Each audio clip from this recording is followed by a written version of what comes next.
Good morning, good afternoon. Just waiting a couple more moments for folks to stream in. Please be aware that this webinar will be recorded this afternoon. And we'll get started here in a couple of minutes. Thanks so much.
Wonderful. With that, good morning. My name is Daniel Ronan. I'm the principal of Resilient Heritage, which is an arts and culture firm that I founded about 10 years ago. I'm based in Austin, Texas. I work with nonprofits in the arts, culture, and history sectors, working in fundraising, public engagement, as well as helping organizations with tax credits and looking at the benefits of how to use tax credits to further museum missions. I know just enough to be dangerous, and today I really want to thank primarily our three sponsoring organizations for today's webinar: the California Association of Museums, the Texas Association of Museums, as well as PA Museums. Jennifer Caballero, Brittany Petrilli, and Rusty Baker, who have been so wonderful in helping promote this program, as well as the American Alliance of Museums. I was an executive director of a museum for a year and used both the employee retention tax credit and the Texas State Historic Tax Credit, and went through a learning process in which I was discovering how these tax credits work and also applying it to my everyday practice, and thought that there could be a real opportunity to spread some of what I've learned and better understand the potential of leveraging incentives to further museum missions across the country. So this actually is we'll say a reprise of California Association of Museums conference workshop that happened this past March with a few of the same presenters that's been repackaged for you all today. And so with that, I'd like to introduce Barry Cesny, who's the Director of Government Relations and Public Policy at the American Alliance of Museums. Barry Cesny is the Director of Government Relations and Public Policy, where he develops, implements, executes, and evaluates the Alliance's current and long-range public policy goals and legislative objectives. Barry has nearly 30 years of federal government relations and advocacy experience representing nonprofits, including museums,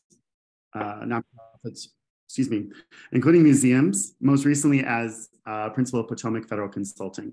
As an attorney, he served as outside counsel to the Art Institute of Chicago, and Barry is a return AAMer from 1996 to 2001. He was AAM's Government Affairs Counsel and Assistant Director of the Government and Public Affairs Department. He lives in Alexandria, Virginia with his wife and son. So Barry's going to give us a couple of comments this morning. And with that, I will let him take it away. Great, Daniel. Can you hear me okay? Sound coming through? Great. Thank you. For folks who don't know, the American Alliance of Museums is the only organization representing the entire museum field, from art and history museums to science centers and zoos. Since 1906, we've been championing museums through advocacy and providing museum professionals with resources, knowledge, and inspiration and connections they need to move the field forward. First of all, thanks to Daniel for organizing this webinar. And also thanks very much too for the support of the California Association of Museums, the Texas Association of Museums, and PA Museums.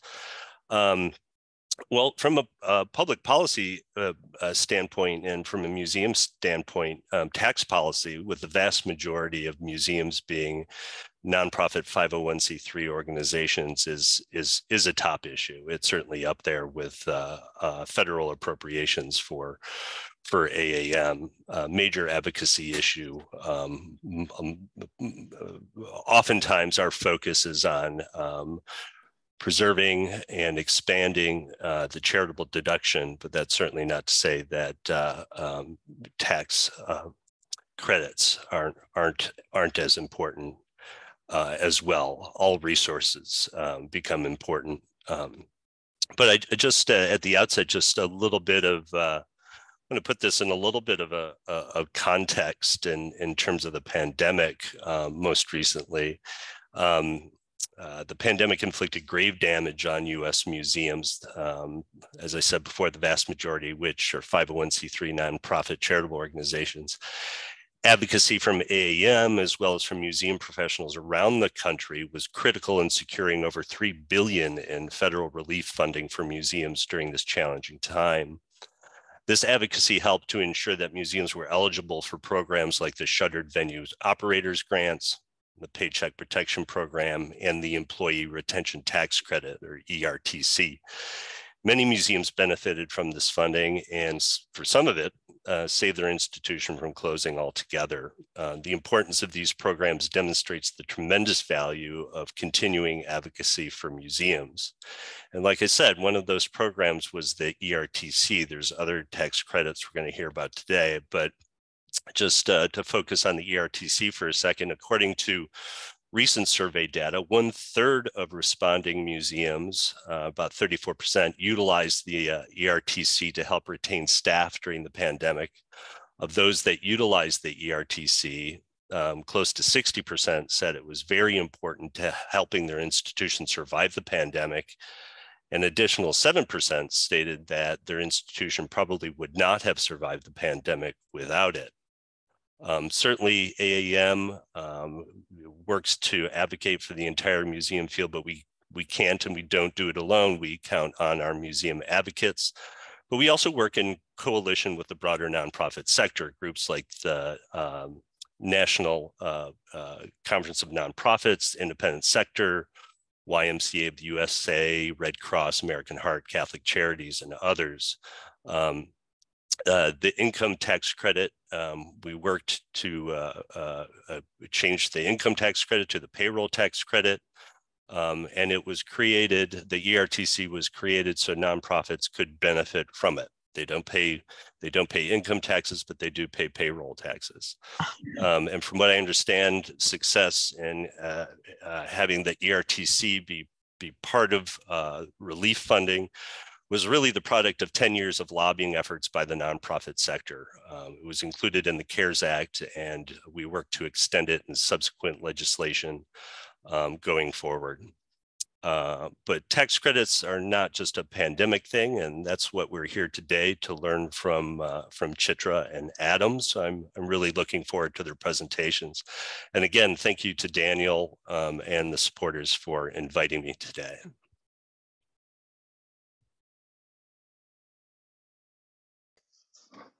Thank you so much, Barry. And thanks all for attending. And if you want to put your name of your museum or where you're coming from today in the chat box, we'd be more than happy to kind of get a sense of where folks are coming from across the country. Additionally, we're going to be having a Q&A after our two presenters. So if you can hold your questions to the end, we would appreciate it. We're trying to get through a lot today and make sure that you have the opportunity to hear what they both have to say. With that, I wanted to introduce Chitra Iyer. She's an aspiring tax attorney, policy maker, currently completing an LLM in taxation. In fact, she just had her final exams last week. So almost not a candidate anymore, in taxation at NYU. So her master's of laws, and enthusiastic about opportunities to expand public goods and reduce administrative burdens. She likes the small print and is currently very much trying to understand the nuances of ERISA, E-R-I-S-A, and deferred compensation, and larger ideas, including fiscal citizenship and retirement security. Her past tax experience includes increasing nonprofit awareness and utilization of payroll tax credits, ERTC, and supporting parents and independent contractors in their access to paid leave tax credits. In addition to identifying strategies to challenge the retirement racial wealth gap within the nonprofit sector and supporting healthier transitions for executive directors in the nonprofit sector as well. And with that, Chitra, I will pass it on to you.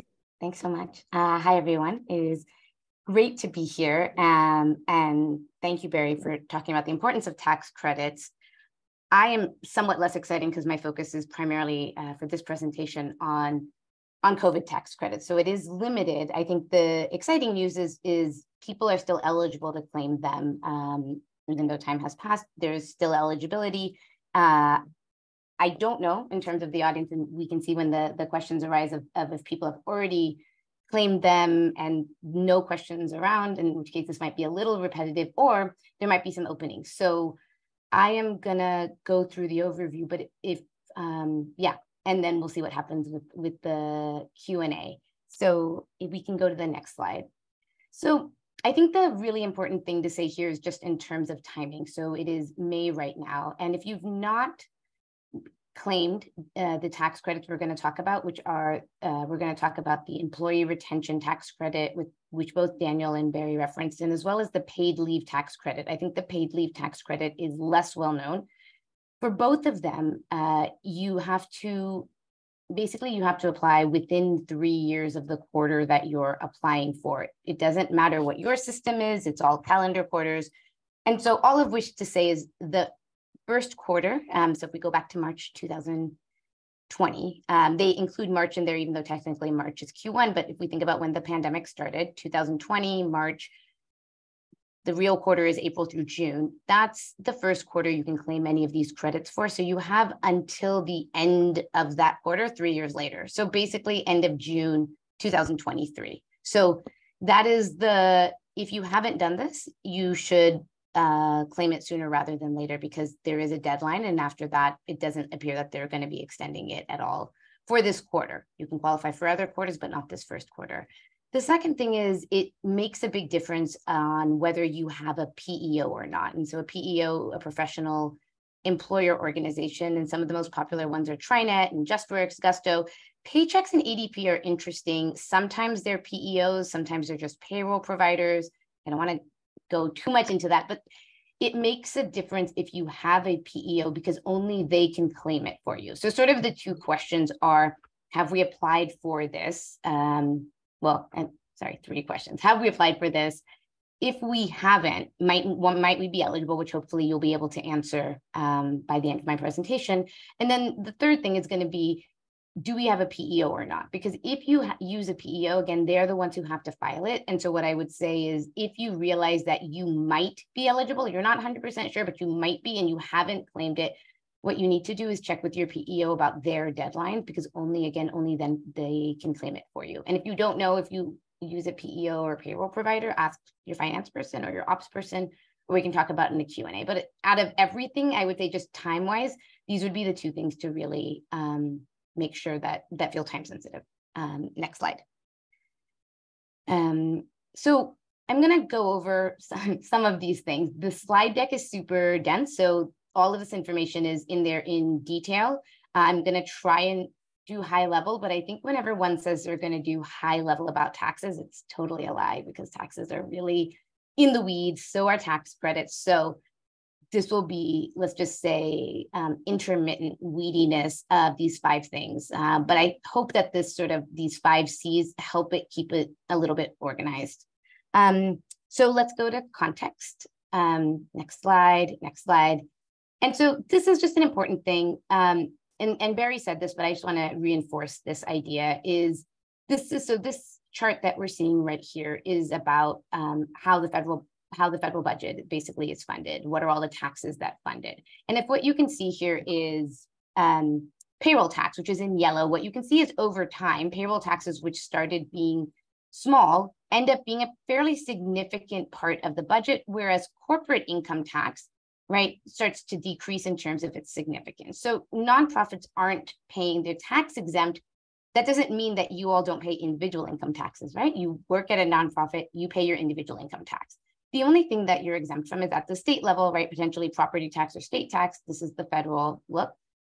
Nonprofits are not paying corporate income tax, but you are paying payroll taxes at the same rate that corporations are. And so part of what's really important, I think, to understand and to really applaud what Barry was saying about the level of advocacy is that nonprofits are tax paying, are generating revenue for the federal government. And so eligibility for tax credits makes sense. Tax exemption is referring to some specific taxes, but not all taxes. If you just click one more time, Daniel, I think the other thing will show up. Yeah, and one more time, there's like a circle that'll come up.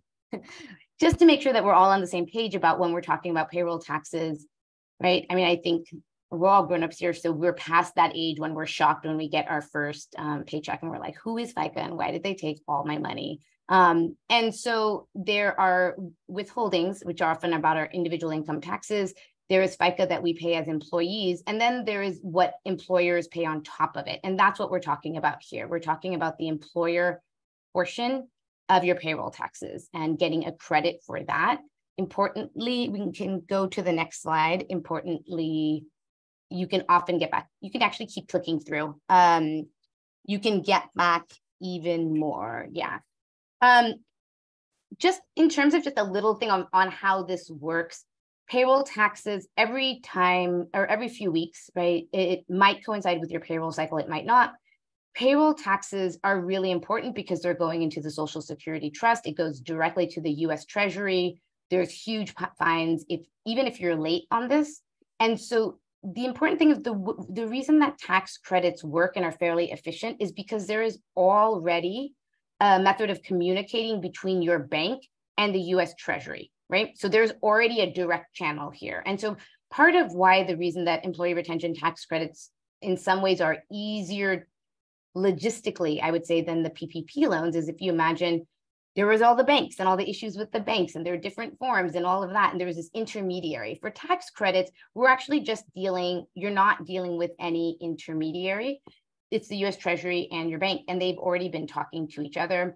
At the bottom, if you don't know about this, and this is a good thing to check, especially if you think you're a payroll provider, if you don't totally trust them or you think they're sometimes shady or forgetful, you can check if your deposits are being made on time. And so something that's important is you can use a payroll provider or a PEO to do this, to do payroll taxes, and most of us do because it's too much work. But ultimately, the employer is responsible. So if your payroll provider isn't depositing things on time, it's on you. And so there's a link here in the slide. It's a good thing to check on to make sure that it's being done properly. Next slide. Yeah, you can keep going. Next slide. We can go through this. Okay. And you just click a couple of things. Yeah. The main thing that I think gets confusing here is when we think about how much our payroll taxes are or a tax credit, we're often really focused on how much we're spending on payroll taxes. So, right, that's often this like 15% or 7.75%, right, on top of the salary. And we might be like, okay, is that how much I can get back? And this is what's hard to get your head around, but it's exciting news. It's fine if it takes time, because whenever you get it, it's going to be very exciting, which is they're refundable tax credits. And what refundable means in tax jargon is that you can get back more than what you put in. So if you've got like 10 employees and maybe every year, maybe your budget is like $400,000 and you're paying $50,000 a year in payroll taxes, you might think, oh, I can only get 50,000 back because that's how much I spent. But actually, a refundable payroll tax credit means you can get back more than that. So the tax credit, it's a strange word, but there's a difference between non-refundable and refundable. The language is not great, but what it means is you can get back more than what you put in. So the act of paying tax credits or the act of paying payroll taxes is what makes you eligible, but you are not limited by how much you spend on payroll taxes. That's not the limit. You can get back more than what you put in. So, all right, we can keep going. Now we'll go to criteria. There's legislation. Yeah. So if you have questions about this later, I'll hear about the entire history of it. I just think for the time, we can keep going. I think we want to focus on the criteria, which is, here. Okay. So for the employee retention tax credits, the criteria is you have to be an employer. And what I mean, again, is you have to be paying payroll taxes. If everybody who works for you is on a fellowship and you don't pay payroll taxes, or an intern, like they're volunteers, they don't count. You have to have employees who you pay salary to, and then who you pay payroll taxes for back during the pandemic. So in 2020 and 21, you have to have been an employer. And then we've got two different ways we can go on this. Either, and you can mix and match these, either you had a significant decline in gross receipts during the calendar quarter. That means you lost revenue during the calendar quarter. During the pandemic, you lost revenue, and they compare it to a baseline year. They're using the baseline year of 2019. So if any quarter in 2020 or 21, you had a significant decline, and that's between 20 to 50% compared to 2019, you qualify for that quarter. So one is just your revenue went way down, right? That's one way. That's a pretty objective thing to check. The second thing, which is a little harder to wrap your head around, and I'll spend a little bit of time here, is about a government order that forced you to fully or partially suspend your operations. And right, many of you are museums, and in fact, right, your bread and butter is people coming to the museum. And during the pandemic, if the reason that you couldn't keep your museum open was because there was an order that that you weren't allowed to be open, or you were forced to really limit the number of people who could come in, you would qualify under this criteria. You can go to the next slide.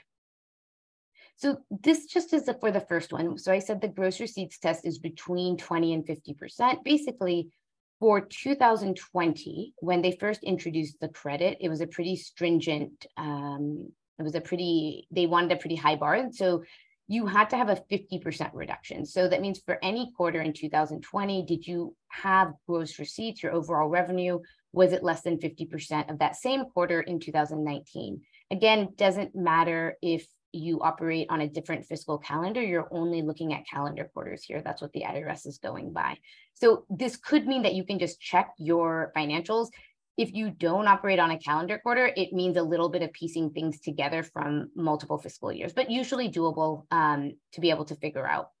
In 2021, they made it easier, and so they reduced it to 20%. So again, 2019 is the baseline, and then you're comparing the quarter to that. Again, it's a fairly objective test. You can't really game it. They're looking at the numbers, and so if you've got a drop, then you qualify for that quarter. We can keep going. Let's go through this. We can skip these. There's more details on gross receipts and specifics, but let's skip this all. Okay.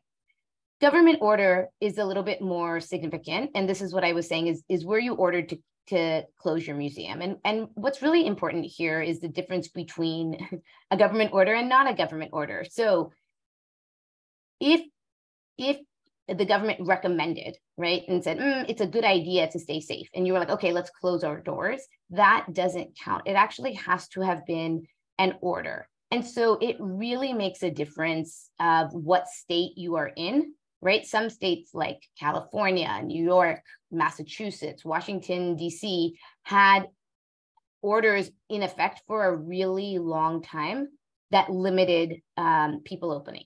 Other states had orders maybe in effect only for a couple of months. You may have made a decision, as the executive director, or maybe your board made a decision that it would be more responsible to keep it closed, but that doesn't count. So what's really important here is not what did you do during the pandemic, but what were you ordered to do? And that could be at any level. That could be a city, a county. In California, for example, there were different codes, different colors given to different counties, depending on the amount of COVID, and then different actions based on that. But it's got to be a government order. And so that's really important. What I will say is that the IRS has started auditing ERTC claims. And one of the biggest questions is because there's a lot of fake filing for the employee retention tax credit. I think nobody knew about it, and then everybody knew about it and filed, and there's a ton of fraud. But the single largest thing is people filing for it who were in states where there was no order. So they say we closed, but it doesn't make a difference. It has to have been an order.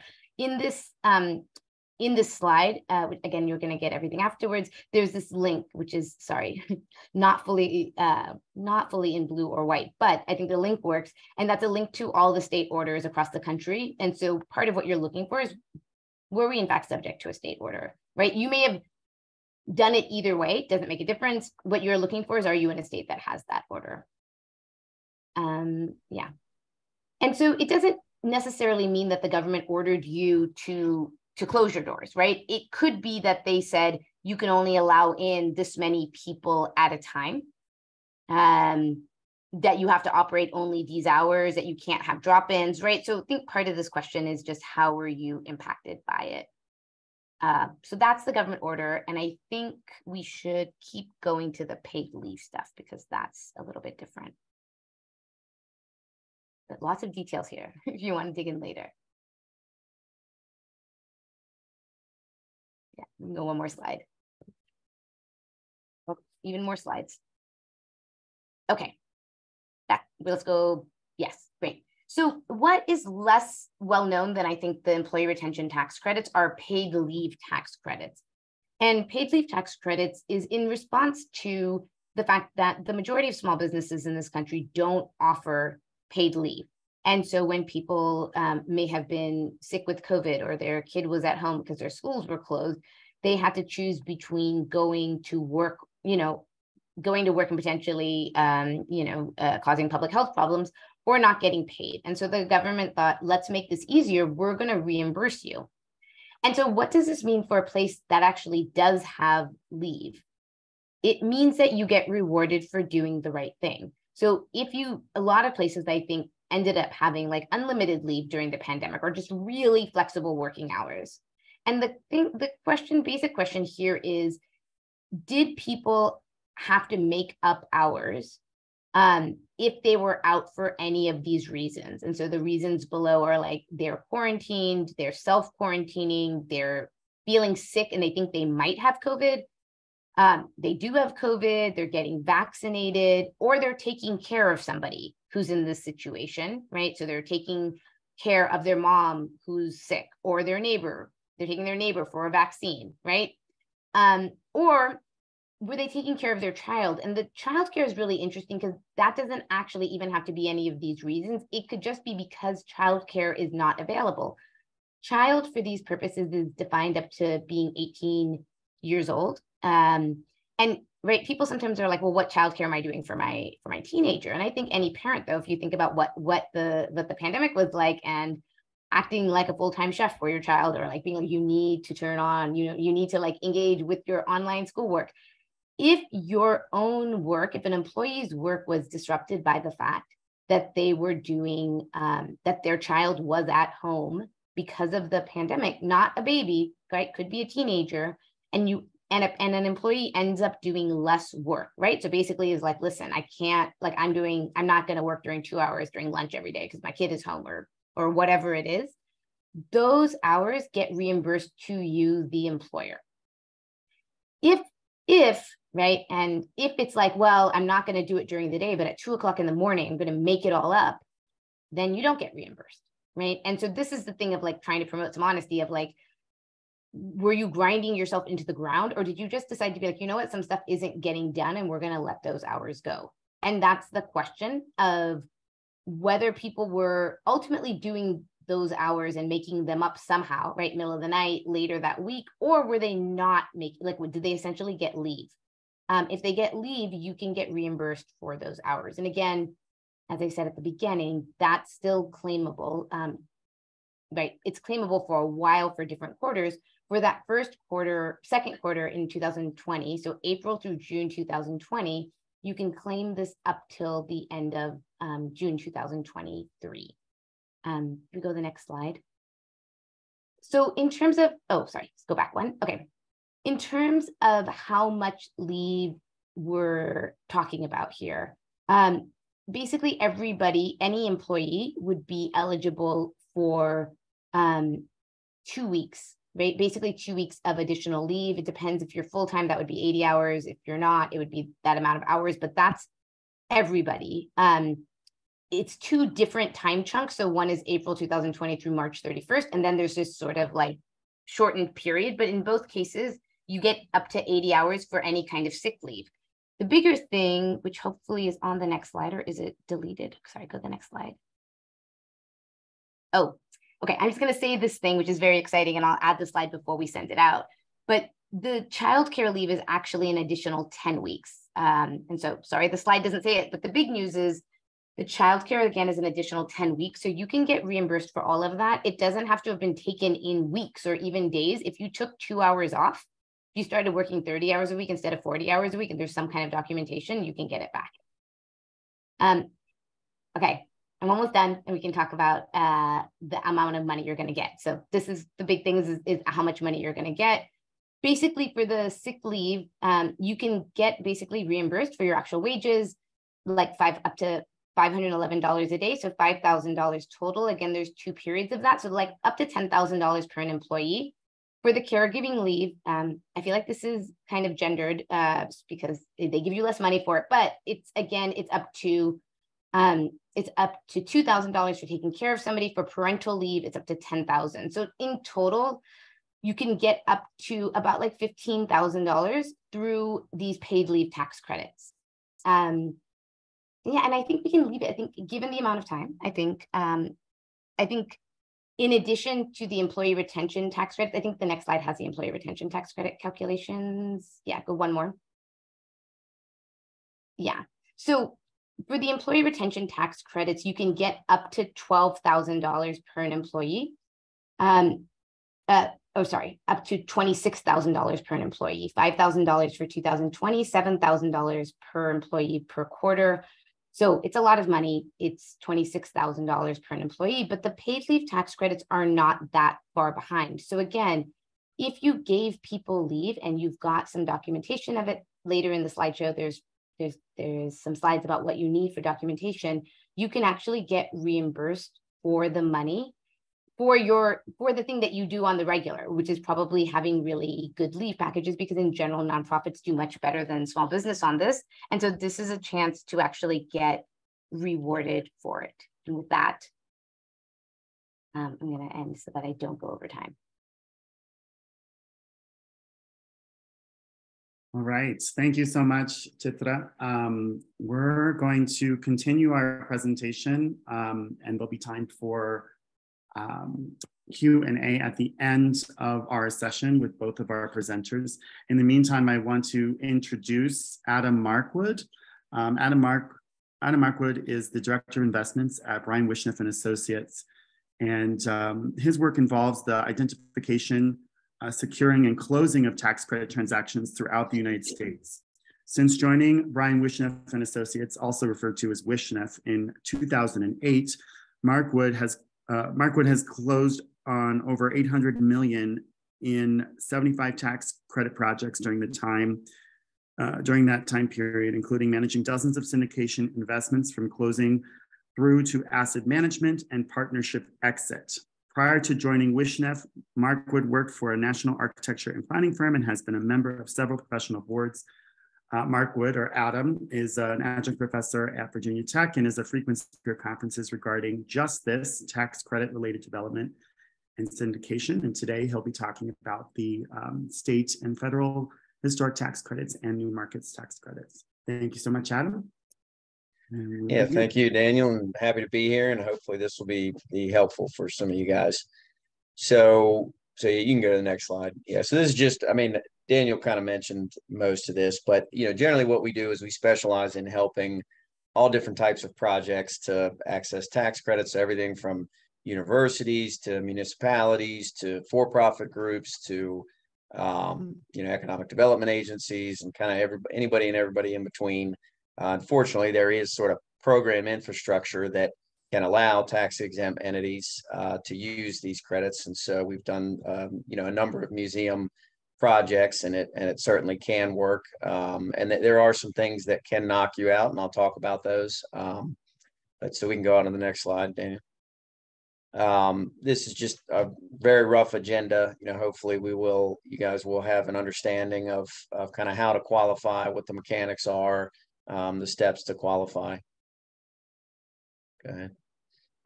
So these are the kind of key tax credits that would be potentially applicable to museums. So there's, federal historic tax credit for 20% of qualified rehabilitation expenditures. I'll talk about what that is here in a bit.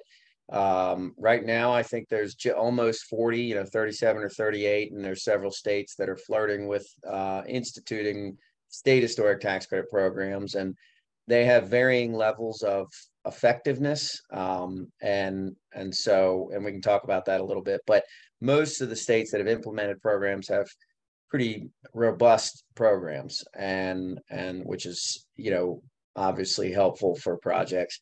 There's also unlike the federal program and many state historic tax credit programs, which are not competitive. There are some competitive state historic programs, but many are not. New market tax credits is a competitive incentive, but it's a pretty sizable subsidy, or can be, for your project as well. And we've successfully been able to get it on museums and theaters and various nonprofit projects. And then renewable energy credits is another incentive. Like if you're going to do a solar array on the roof, or that usually we're not doing this in isolation with tax exempt entities, but it may be part of a broader project that has, like I said, solar panels on the roof. All right, next slide. So I like to get kind of the heart of what we're talking about here with obviously this is just a hypothetical $10 million project. And if you're, we're going to assume for a second that you're renovating an historic building. And I'll talk about that exact designation as what is an historic building. But if you're spending $10 million on a net basis, hopefully you can get at least about 1.3 million from the federal historic program that you don't have to raise elsewhere. We have had projects get a good bit more than that. So that's kind of a conservative floor, which, hopefully is helpful as you kind of think about these prospective projects. As you go lower than that, in terms of cost, that the net benefit, the proportional net benefit, can go down, but that doesn't have to be the case. And so I'll just mention, just as a quick tangent, for all of our nonprofit sponsored projects, we like to pursue tax credit investors that can, that have a connection to the project beyond just the credits. So there is a market out there where you can go, you're spending $10 million, so that would be a federal credit of $2 million. There's a market out there that you can go for buyers of, quote unquote, buyers of these credits. And that's fine and well, but the net economics can often be better if you bring in sort of a philanthropic oriented investor. And so we've had a good bit of success doing that all over the country, and something we prioritize on all of our projects. And so if you are pursuing a project, I would definitely look for that. I think this was pulled from the California Museum seminar we did. And so that's a new program that's being implemented. It's not yet available, but I think it'll be a pretty significant benefit to projects. It's also 20%. And the net benefit, I suspect, will be probably more than the federal program. And again, most states have them at this point. And so again, new markets, if you got a $10 million project, you could get as much as $1.5 million or maybe more. I mean, really, you could get up to probably 2 million covered by tax credits, new market tax credits. But again, I like to sort of set the bar as low as it could be, and then hopefully, it's a little better than that in reality. Yeah, that's good, Daniel. Next slide. So this is back, the historic credit, there's kind of a few key rules to keep in mind. So it's based on, again, your qualified rehabilitation expenditures. So that's, a really oversimplified way to think about it is if you turn the building over, anything that falls out doesn't qualify. and anything that stays in does. And then also site work doesn't qualify. Additions, most additions don't qualify. Acquisition does not qualify. And like for museums, you know, the actual exhibits generally do not qualify, but the sort of casework and the whatever you're actually putting the exhibit in there are strategies to get that qualified. So that's something I would definitely flag if you're a museum looking to do an historic renovation, because you may have to spend, you know, an extra $10 to do some welding or whatever to get an extra $1,000 out of tax credits. And so obviously that would make sense. And then on the, you also have to hit substantial rehab. Usually we don't see this being a problem other than in really big markets. Like New York City, a lot of projects struggle with this, but that outside of markets like that, it's really not a big issue. But essentially what it is you have to spend more than the basis of the building, which is what you paid for it minus the depreciation plus improvements that you've made in that span. And the vast majority of the time, you know, the renovation costs far exceed that. Place and service just means you have to finish, you know, you have to get a certificate of occupancy by the end of the project. So obviously projects are generally contemplating that anyways. All right. So we've talked a little bit about this. So, but the second section, you know, about being in a certified historic building. So you got to be on the National Register. That there's really two ways you can be individually listed, which is kind of a higher bar to be individually listed. They look a little closer. And then the more likely scenario, although we have plenty of projects that are individually listed, but most projects are within a historic district. And so even if you're, you know, we have some buildings that are maybe next to an historic district and that you can get that expanded, or maybe they're in an historic district, but they're not considered a contributing building. We can get those added often. And the thing to keep in mind, a lot of people are understandably intuitively averse to getting a building on the National Register, because you would think that that would then give the federal government purview over whatever you do to the building. But the reality is it just opens up incentives. And so you could actually demolish a building that's on the National Register. You're just obviously not going to get incentives for it. So that's something to keep in mind. Another key thing I do want to focus on is there is a 3-part application process. So the part 1 is showing the building is of historic significance. That is a separate sort of process than being on the register or getting on the register. It runs in tandem and it's interrelated, but there is a separate application that needs to be filed. The part 2 shows how you design the building or the renovation, and whether, you know, they meaning the State Historic Preservation Office and the National Park Service review what you're planning on doing to the building. So you provide some narrative and the plans, and generally some photos that are tied to the narrative and the plans, where it gives them kind of a comprehensive sense of what you're doing to the building. And so they'll hopefully approve that. And then at the end of the project, you then submit your part 3, which is mostly just pictures of what you did. And assuming you did what you said you were going to do, then they'll approve it. And then you're, you know, at that point, you are a certified rehabilitation. All right. These are just some really high level interpretations of the standards. The standards are more detailed than this. But, you know, generally, you know, so most buildings have a period of significance, or most districts. And some buildings go through different lives and, you know, have different physical configurations throughout those lives. And so it may be that it had a different configuration in the 40s than it did in the 20s. And so it's important to know what your period of significance is, so you know what your baseline is to which the Park Service is comparing your renovation to. Yeah, if possible, restore rather than replace. So if you have windows that you can save, you know, they want to see that you're sort of making your best effort to do it within reason. The vast majority of the time, windows are replaced. They just generally need to be replaced with that similar looking windows, and they can be, you know, they can be pretty. Windows are among the things that we see projects. You know, it can take some time to get approved, because it requires, you know, the trim be the same, and all, you know, all mullions and jams and all that kind of stuff. So they look pretty closely at those. Building circulation, so hallways, corridors, etc., lobbies. They can look at that pretty closely.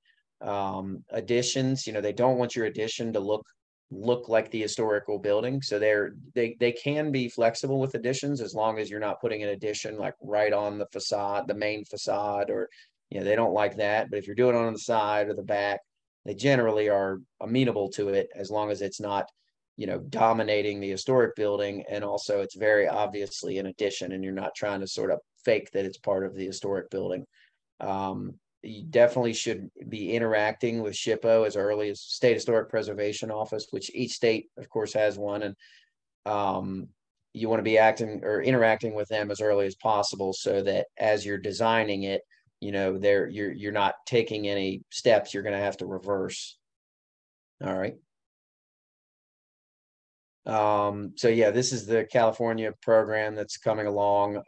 It can be, I said 20% earlier, it can be up to 25% for specific uses, and in designated census tracts. It is capped, so it's going to be competitive, although I think I read that it might end up being first come, first serve, which, there are good things and bad things about that. Although it's still, I think some of this is to be determined. And right now the rules are out for public comment. So there are set asides with certain types of developments. It looks like it will certainly be able to be accessed by tax exempt entities.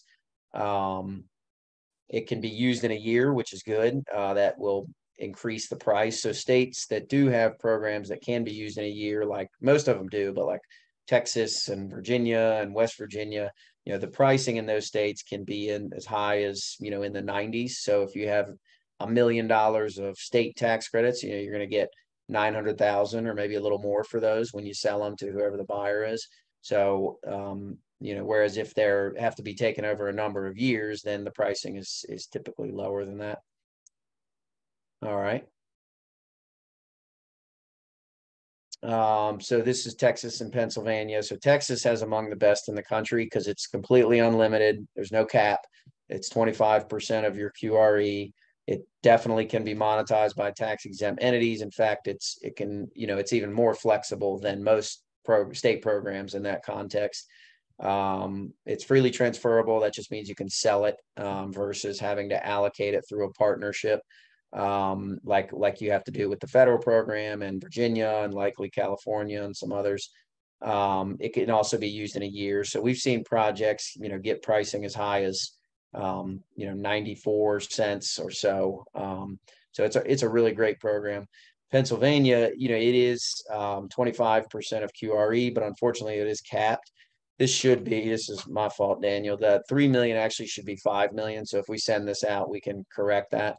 So statewide, there's a $5 million cap, which is not a whole lot when you've got, Pittsburgh and Philly and, places like that submitting these giant projects. Now, it is not first come, first serve, my understanding. It's been a while since we've looked at this program because it is sort of small, but there is a geographic relevance to it. And so it's competitive in that sense. So it's, to make sure that they're not giving it all to Pittsburgh and Philly. And it's capped at 500,000 per project, which is not tiny by any means, but if you have expense QRE over 2 million, then you're not getting state credits on that. That's all I need to mention there, Daniel, if you want to move on to the next one. So this is, just sort of the difference between federal and typical state programs, although I think this state section might be specific to, this is specific to places where the credits are allocated. So that's and that means through a partnership. So your investor has to become a member in an LLC that you control. And that's the same situation on the federal side, where technically they become an investor in an entity that either owns the building or leases the building. The reality is they're just kind of a silent partner, and they're not looking for control of the project. They just want to make sure that you're complying with historic standards and you're going to generate historic tax credits, and that they get their tax forms each year. And so with the federal program, this last bullet, the tax exempt entities can definitely access this program. There are rules surrounding that, often referred to as the prior use rules, which, in certain circumstances can knock a project out. But the rules are relatively flexible. And so as long as the organization is relatively flexible and kind of maneuvers some things to make sure they're complying with the rules in regards to the operation and programming, you can generally make it work. And so we'd be happy to, answer any questions about that, because that obviously that's important. All right. Yeah, that's probably good, Daniel, for that one. So new market credits, just as quick as I can. So every year there's a competition where groups receive new market allocation. And the intent of the program is to benefit low-income people and distressed communities. And, so museums we've certainly got new market allocation for museums. They may not be the absolute best type of new market project, but it's certainly possible, especially if you can, you've got kind of educational programming in there and maybe some job training, some things that may be outside of a typical museum, but wouldn't be too difficult to kind of craft into the project. All right. So I've already talked about this, and what I will mention real quick is that, what happens is every year there's a competition where these groups get allocation and they then turn around, they're kind of conduits for this subsidy. And so they then turn around and distribute it to projects all around the country. And so that's where the project, sort of the interface of the project with the program comes in, is between projects and the winners of new market allocation. And so the goal is to try to attract them to your project. And so it's all about kind of crafting the story of your project. And again, with museums, if you can incorporate kind of educational components and those kinds of, partnerships with a community college and those kinds of things can be really helpful to attract these groups. Again, generally you get a net benefit of somewhere 15 to 20% of your allocation amount, and you can get as much allocation as you have project costs.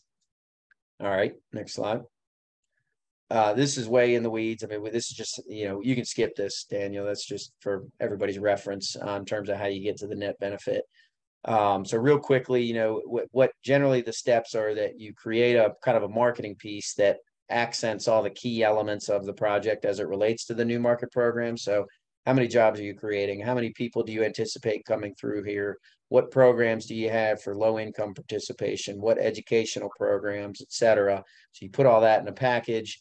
The but-for test is important. So they want to know that their dollars are doing something important for the project. And so, but for new market tax credits, what would happen? And so the easiest answer is, well, we have a funding gap and we can't make it work without it.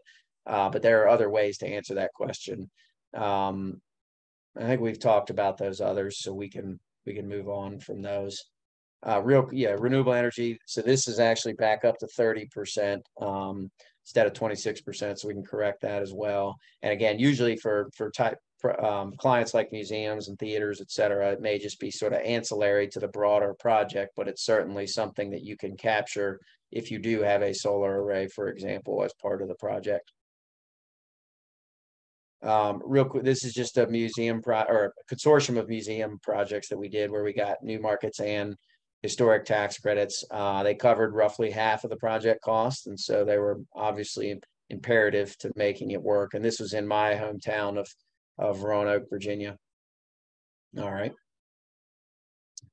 Another project, I talked about this, the Seminary Ridge Museum. They got new market tax credits and federal historics. This was before the state program, the Pennsylvania program existed, but it covered about 30% of project costs. All right. This is a theater we did in rural West Virginia. Tax credits covered probably about 40% of this project's cost. So obviously a sizable amount. All right. There we go. Wonderful. Well, I want to thank both Chitra and Adam for their presentations and also Barry for his remarks. Right now we have a little over 15 minutes to ask questions to our presenters. I think it would be easiest to manage if folks posted their questions in the chat, and I could serve as the moderator for the questions. This said, tax is very complicated. I know we've squeezed a lot into an hour, so please be on the lookout for the slides, as both of our presenters have mentioned. And we'll be sure to give you those resources and their contact information to go more in depth with them. I know both of these individuals and worked really, I know that they've worked very much with nonprofits and a lot of nonprofits in the arts and culture sector, including museums. So would highly recommend them. With that, first off, as we're waiting for questions in the chat, I just want to highlight the portion of the presentation where Chitra was talking about the paid leave tax credit. And I wanted to, it's definitely a tax credit that's gone, I think, a little bit under the radar, and the IRS is maybe not been the best at promoting it. But Chitra, I wanted to maybe see if we could highlight that a little bit more, because it's lesser known than the ERTC. Yeah, I mean, I think, yes, it's definitely less well known. I think the good thing is that it is filed for in exactly the same way. That means if you haven't filed for the ERTC and you're planning on it, you're going to use the same form. If you've already done the ERTC, then you know how to do it, which means you're filing on this form 941X. The one thing about it that's important to mention, which is true for the ERTC and other things, is you can't double dip, meaning you can't use, if you got money for people's, for like through PPP loans, you can't also use them for the ERTC. You can't then use paid leave hours, right? And to then the ERTC. So if you want to think about it, basically, whatever somebody gets paid, right? The upper cap, as I said, is not the amount of payroll taxes somebody pays. There is an upper cap of somebody's salary. And so you can't reimburse the same amount of salary through different credits, because that would be double dipping, if that makes sense. But in general, the paid leave tax credits, I think, are not discussed very often. And for those who have some kind of documentation, I think it's super helpful. And that level of documentation can be. There's a grilled cheese and that's that chicken. Great, thank you so much, Chitra. And just to hit it home, I think it's super critical that I try to really organize this, because I know ERTC in particular is talked about everywhere, on the radio, on TV commercials. So I think it's really critical that you work either with Chitra or a tax accountant that you trust, that can really help you take advantage of a lot of these tax incentives. A lot of folks actually don't have experience in the paid leave tax credit, so just be aware of that. And 20%, sometimes, a lot of these consultants will take 20% of, what you get. And, I would shop around a little bit, just looking at the benefit of the ERTC tax credit and ensuring getting the most out of your consultant. With regard to, actually, here we have a question about the ERTC. From your experience, Chitra, how many museums are qualifying for ERTC under loss of gross revenue versus government shutdown?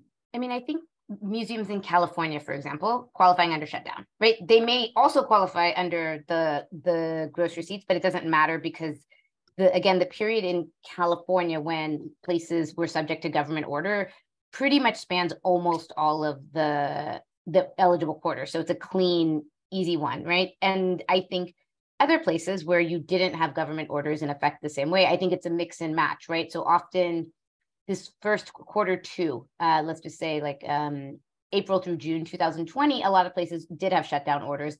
For some places that started to lift by September of 2020, in which case we're now getting in to gross receipts. I mean, I think what it makes sense to do is, again, you can mix and match. So it's not that you have to pick one way of qualifying and then use that for all the quarters. You can qualify in either one of the ways. I think often if you have your financials available, you can see what that gets you. And then you can see if there was a government order also, right? Like I think if you're in, again, California, New York, DC, Massachusetts. There's some states that really had intense government orders. But if you're not in one of those states, the order may not have been that long. I think gross receipts is probably better. Either way, it's useful to do both analyses, right? Like, again, it shouldn't, hopefully not that hard to get your quarterly financials. And then again,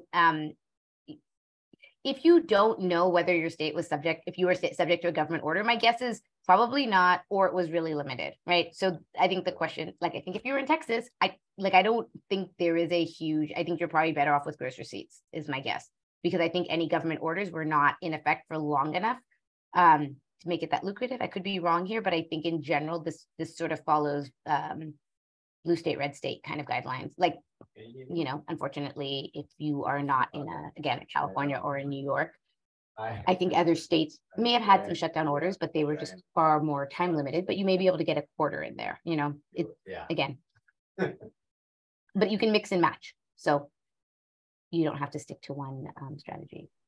I'm just looking at the other question. If you use paychecks and not sure it is a PEO, can your CPA file for the ERC credits? Yep. Yeah. And you can just ask paychecks, are we using you as a PEO? Right? If they say no, then you're not. There's some specific kinds of versions of paychecks. Usually the question is like, is paychecks in charge of onboarding? Do they take care of COBRA if people are leaving? That's often when you have basically outsourced all of your HR functions. That's usually when you're using it as a PEO, not just a payroll provider, but you can also just ask, right? They know, paychecks will know.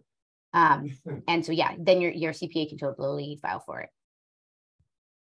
Great. One of the questions that I about I'd like to introduce is really to talk about the capital tax credits, including historic tax credits, state, federal, and new markets.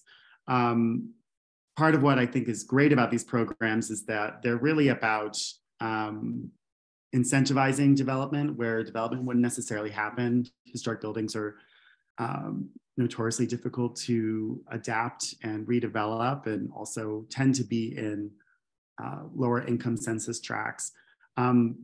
Adam, can you speak a little bit to the benefits of using tax credits as a form of like a fundraising strategy, and how you can maybe think more holistically about a capital project?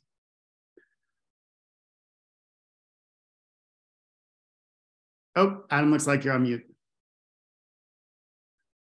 Sorry about that.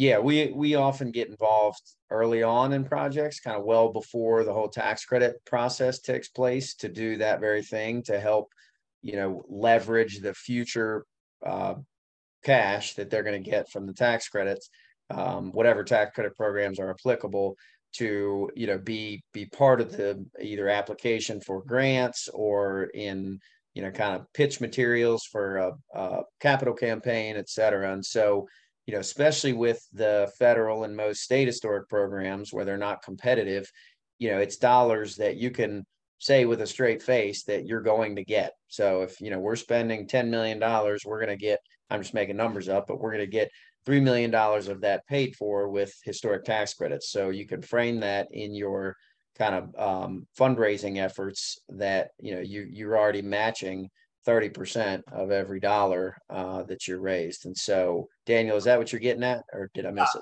Exactly. And another thing too, I can speak from experience in terms of taking advantage of these tax credit programs. One of my board members at a historic house museum I ran here in Austin, Texas, had passive income that he needed to essentially, you know, his tax liability was due. We have what's called a I'm not forgetting the name of the tax, but it actually the franchise tax in Texas that's due every May. And in order to take advantage of the state historic tax credit program, that is how the state of Texas has run the historic tax credit program. Other states have income taxes, and Texas does not. So that's, you know, something to think about too when you're talking about looking for philanthropic advisors or investors rather. Is to look at your own board and, you know, perhaps even high net worth individuals in your community that have a connection to your institution. I would say also local banks that are perhaps a little bit more community tied than other larger banks would be a good space to look for extra capital, such as mezzanine lending, that can help you bridge two parts of a project from what you have fundraised and what you're looking to secure in order to complete the project. Working with a tax syndication firm, a tax specialist firm like Adams at WishNev can allow you to really see forward in terms of how not only you're structuring the financing for a project, but also the 10-year pro forma or whatever business plan you have to ensure that you have the appropriate gross receipts coming in that can help you pay off your investment in the capital project. So just some things to keep in mind. And I don't know if you had anything to add to that, Adam.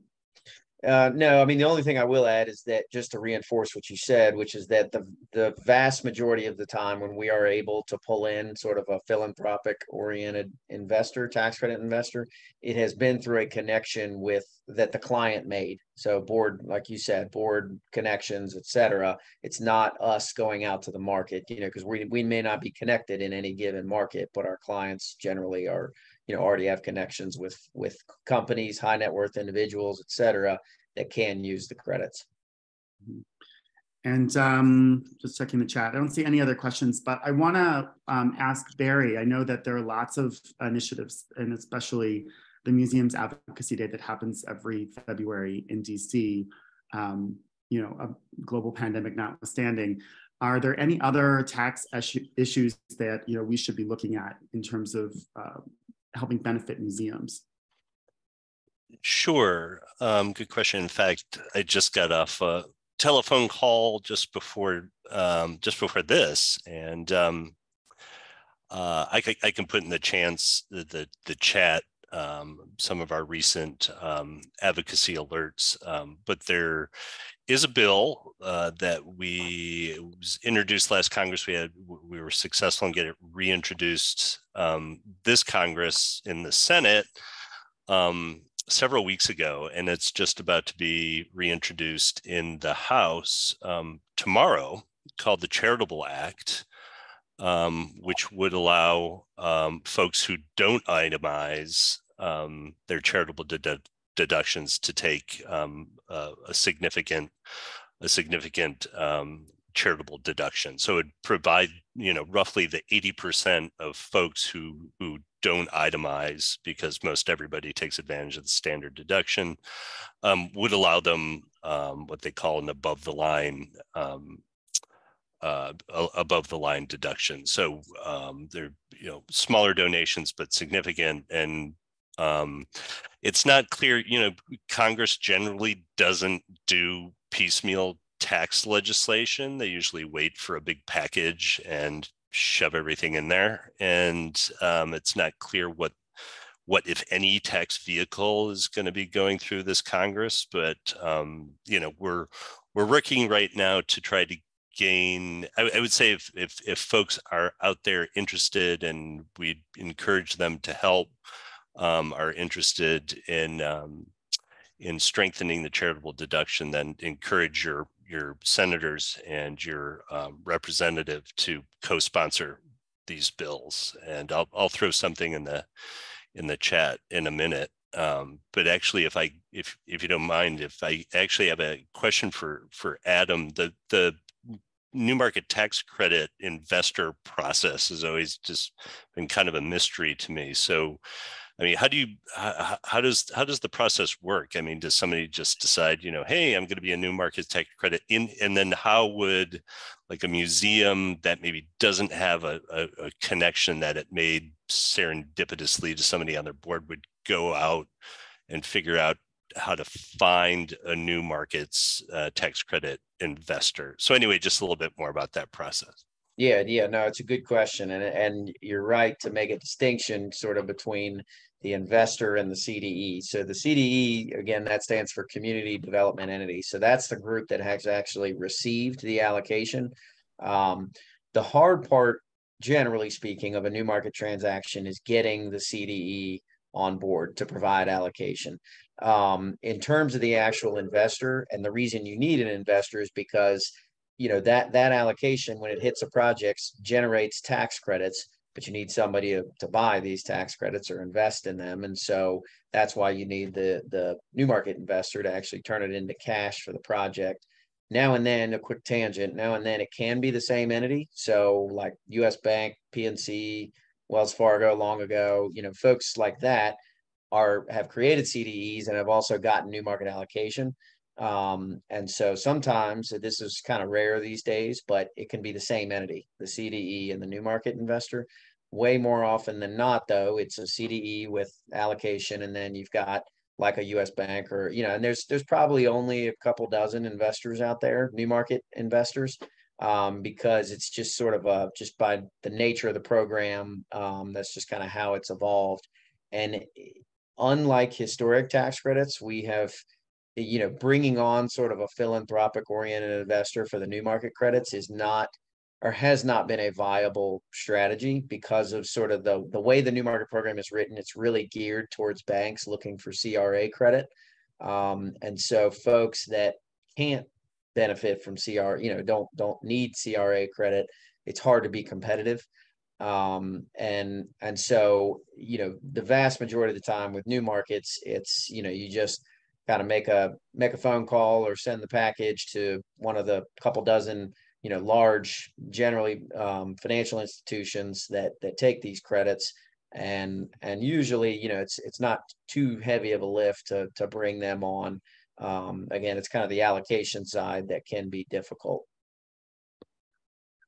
Thanks for that question, Barry. And I really want to end this on a note of possibility and can do. I know Chitra has talked in the past about we've got to use these incentives. Can you speak more to that, Chitra?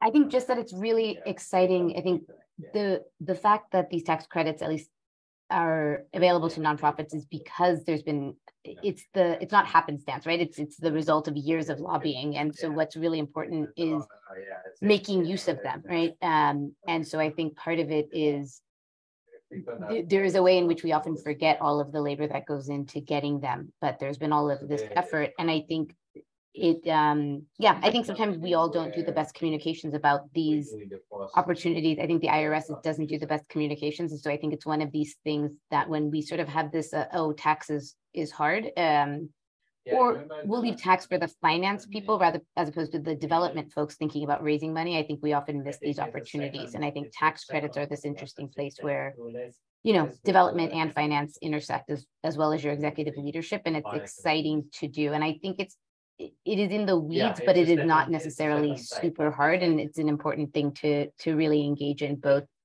in terms of as a source of revenue, but I think also as a source of appreciation and recognition of the effort to secure those tax credits. And the best way to show that appreciation is to make use of them, because I think it's dangerous if it's like, well, no one uses them, we don't really need to do it again, right? But obviously, if people are using them, then that increases the demand going forward. So it's great that folks showed up today and asking lots of questions. I think is helpful for all of us, because I think getting past just sort of fear of tax or just thinking it's too hard or not for us is dangerous and doesn't serve any of us.